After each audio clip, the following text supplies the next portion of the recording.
How are you doing? This is David W. Williams, also known as Diamond Dave, the founder of the highest paid part-time job in the world, options trading program.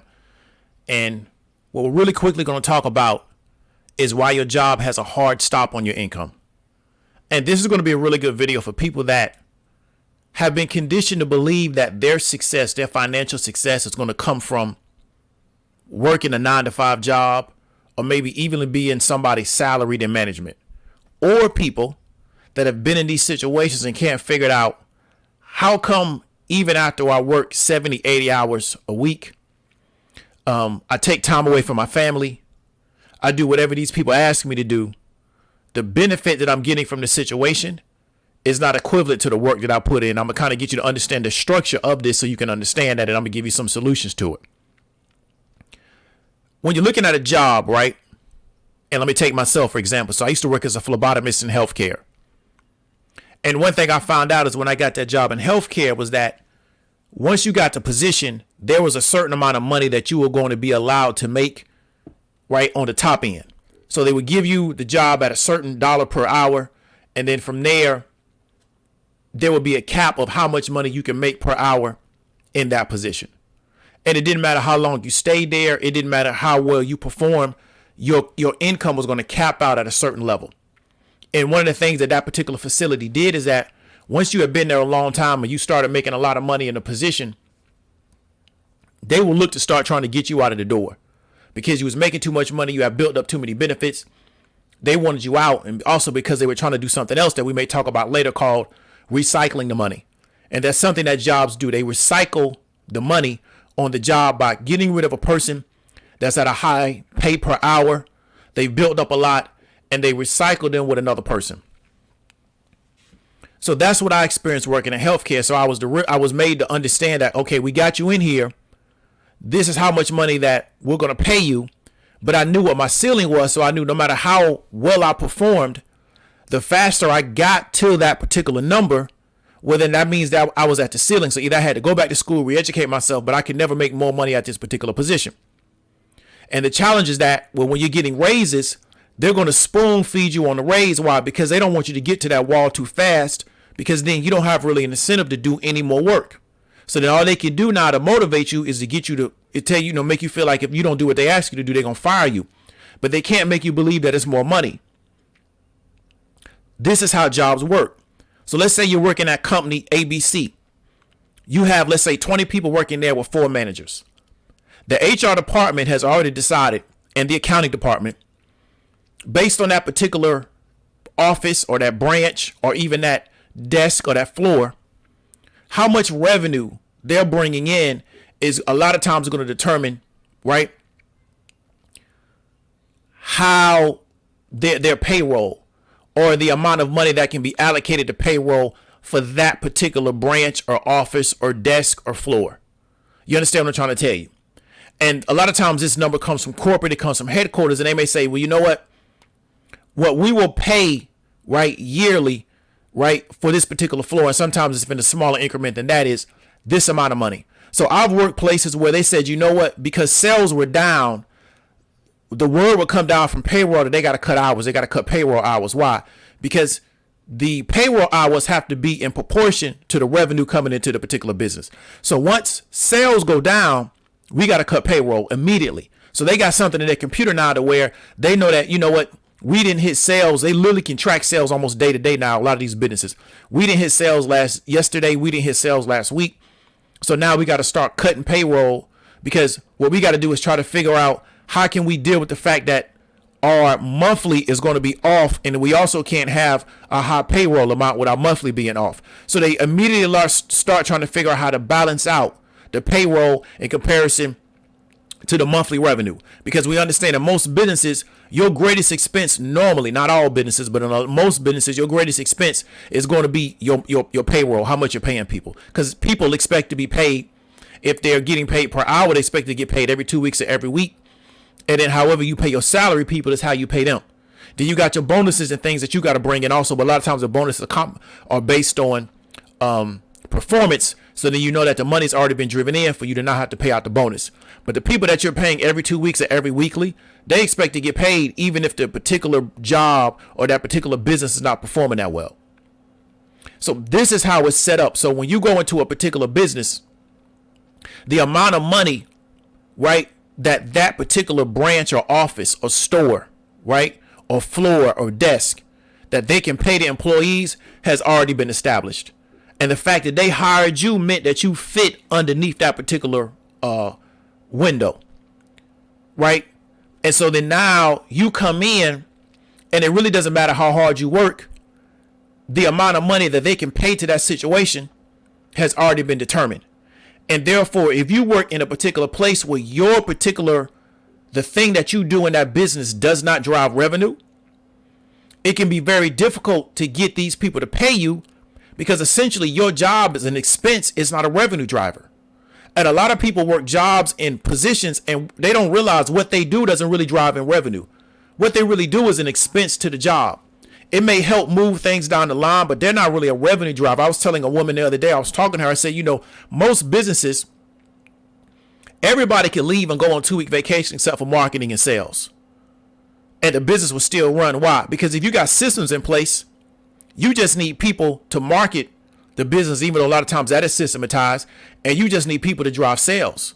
A lot of the other stuff can be done through automation, or somebody can literally leave it alone for a certain amount of time and it can still function on itself. But you got to always have people marketing and doing selling for your business.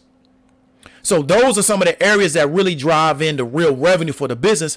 A lot of the other areas of the business are really expenses, right? You really can't attach a revenue or a revenue generating activity to what this person does. And a lot of people don't understand that. So then when you work in a particular part of a business and what you do don't drive in revenue, it can be very difficult to justify why they should pay you more money. You understand what I'm trying to tell you? And so therefore, for most people, there is a hard stop or a cap on your income. There's a certain amount of money that they've already decided that they're going to pay for your job. And it don't matter how you go in there and perform. And I'm not saying that you should go in there and loaf and you should be a slouch on your job. What I'm saying is that your performance is never going to be equivalent, right, to your income. It's not set up that way. It's not structured that way. But this is what we've been taught to go into. We've been taught to put ourselves in these type of situations. And the reason why is because it helps maintain the status quo. This is just how this works. The way the wealthy stay wealthy and the way the rich will stay rich is they get working class people to agree to contracts that don't really benefit the working class person. And because they're really not aware that they don't really get adequate compensation. But see, adequate compensation is subjective. So if you think adequate compensation is the fact that you have a job, right? If you think that's all you're out to get, you won't really ask for more money. And if you think you asking for more money would be detrimental to you keeping the job, then that's how they keep you in the same position. You understand what I'm trying to tell you? So then now, what's the solution to this particular problem is how can you put yourself in a position to where there is no cap on your income? Now, easiest way to do it, to me, the easiest way to do it, to accomplish this, but maybe not the easiest way to become successful at it, is to learn sales. I tell people all the time, if you can sell, you can always write your own ticket. Now, are there limitations to what you can do in a sales position? Yes. But I'm telling you, if you can sell, you can always write your own ticket. Right? If you just learn how to sell and you really work on developing yourself as a salesperson, you can write your own ticket. When I go into the #1 retailer inside the United States and I see them people in there selling dish TV, I got a lot of respect for them people. One, they're doing person-to-person sales, right? They're doing direct response. And they're doing a very difficult job because they got to figure out how to distract you from what you're doing to try to understand their direct TV offer, right? And I'm not here to promote direct TV, but that's what they're selling. And I got a lot of respect for them. That's why when they speak to me, I'm very polite to them because I know they got a very difficult job. If they can figure out how to be successful at that job, the sky's going to be the limit for them. So when I see young people at that job, I always try to encourage them because if they can figure out how to be successful at that job, sky's going to be the limit for them because they're able to take that confidence and move that into other sales scenarios and be very, very successful. So if you want to figure out a way to not cap your income, the first thing to do is just do sales. A lot of sales is going to be performance based. So once you get more experience as a salesperson, you can understand what offers are really good for you, what things that you need to do to be successful. And then understand as a salesperson, how can you put yourself in really good sales scenarios in which you can add a lot of value to that situation. And then you can also get really, really good compensation. Right. Second thing to do is a lot of people are going to tell you is that you need to start a business. My challenge with you starting a business is that if you don't know how to sell, it's going to be difficult to be successful in business. That's why I said before, I think they should teach sales to school children. right? We should teach sales to school children so they can understand how to sell, how to communicate value, how to communicate ideas, right? How to persuade and influence people. And then therefore, if they decide to start a business later on, they can be successful. A lot of y'all are buying starting how to start a business course, and how important selling is and marketing is to your business. It never gets talked about. You've been made to believe that you bringing a product to market is the most important thing. It's not important if you can't sell it. Right? I was watching the Sopranos years ago, and one of the guys wanted to go against Tony Soprano, and the guy said, well, you know what, I need you to go to the other cruise and find out whether or not they're gonna get on board with that. So he went to the other cruise, and I remember this one Italian dude, and he was like, I'm with so and so, and he was talking about his guy who was locked up but who was still with Tony Soprano, and he was like, hey man, I'm with so and so, and you think I'm gonna go against Tony Soprano? You crazy. So when he went back to the guy that told him, see, can you go selling the idea of going against Tony Soprano to the other crews, see what they say, the guy was like, well, hey, we got so and so and so and so, but that wasn't enough to go against Tony Soprano. And the guy said to him, was like, dude, you couldn't sell the idea to people. You couldn't sell it. So you weren't able to connect anything that they were dissatisfied with or anything that they wanted to the idea of that we got to get rid of Tony Soprano. This was a tough guy, known dude in the street, shoot you, stab you, cut you, knew how to run rackets, but he couldn't sell the ideas. Right. And so that was the issue, was that he could not persuade and influence people and communicate people the value of getting Tony Soprano out of the way and doing something different. So a lot of people are starting businesses, and that is a solution to capping your income, but they don't necessarily understand the elements that are going to allow them to be successful. They think a business is bringing a product to market. And we may do a laws of game on that one day. Well, I'm going to really get you to understand, because somebody put an offer out on YouTube the other day talking about, I'm going to teach you how to, create some type of product. And the products are not important. Products are not important. If products are so important, you wouldn't go into a retail store and see a million products. But I'm sidetracking, so let me get back onto the top topic. So starting a business may be a way for you to get rid of the cap on your income, right? Third thing that we're going to talk about is you learning how to invest, right? Because you can invest in such a way in which your investing can create income for you. Now, you're going to have to invest very consistently. You're going to have to put a lot of money into it, because what we're talking about is like dividend plays. So if you're running dividend plays, you have to be able to calculate based on the dividend, how much stock do you have to buy for the dividend to be equivalent, right, to you not having to work again or to solving some of your income issues. So if you can just buy enough stock to where over a decade you're not generating $5,000 a quarter, right? That's what, $15,000 a year. That 15 grand a year can really put you over the top income wise, but it may take you a decade to do it, right? So you just got to understand that, it's going to take time, and it's also going to take you buying a massive amount of stock. Fourth thing I want to talk about is you learning how to trade some type of market. I do options, but you don't have to do options. You can do Forex, right? You can do futures. I know a guy that kills it in futures, something that a lot of people don't really talk about. Hell, you can even do bonds, but you learn how to trade some type of market to drive some more income into your particular scenario where you're not just stuck waiting for your job to pay you.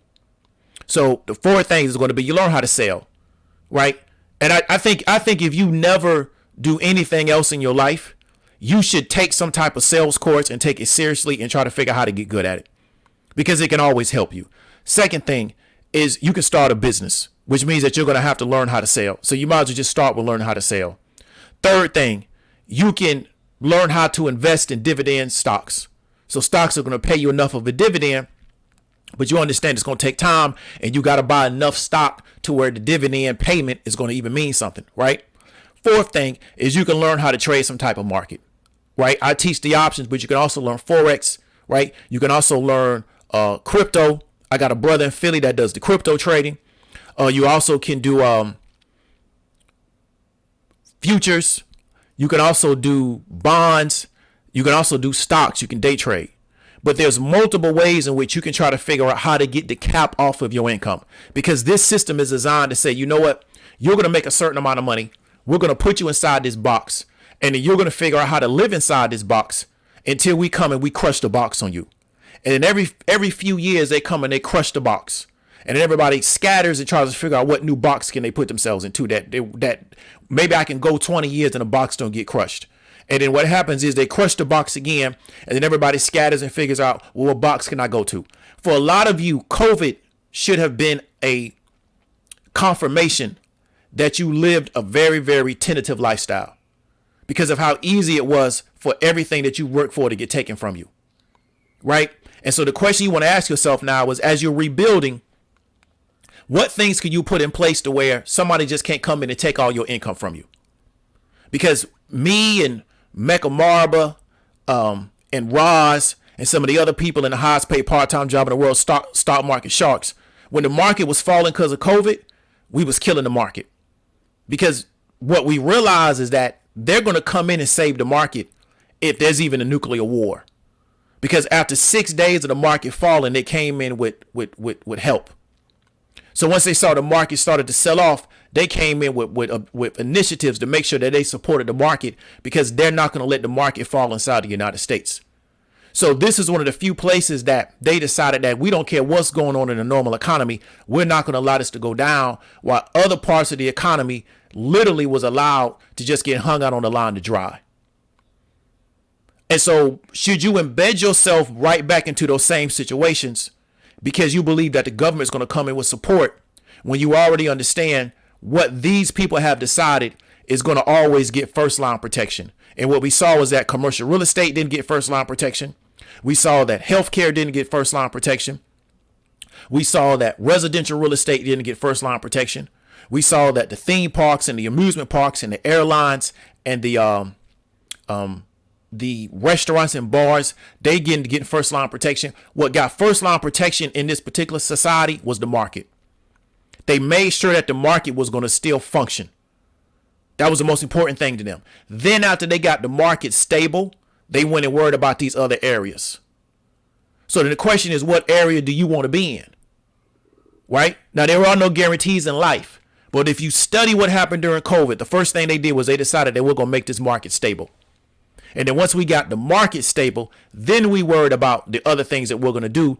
And when they talk to Jerome Powell, the question they always have is, how are you going to make sure the market stays stable? Then it's what else or what other things are you going to do from a liquidity standpoint? But how are you going to make sure that market stays stable? Because one of the things that they're really, really invested in is making sure that the market stays stable. So the question is, now that you've had to change your life and you kind of had to move things around based on COVID, and on fact the top that your income is capped, where do you want to focus your attention on to make sure that, one, you're not dealing with a capped income situation, two, you're not dealing with a situation where instability can just totally destroy your ability to drive new income into your life? You understand me? So ask yourself these questions. And if you decide that you not having a solution to this problem being a big enough problem for you to take action, reach out to me about the highest paid part-time job in the world options trading course, and we could talk about it. And if you want to go into crypto trading, or you want to go into futures trading, right?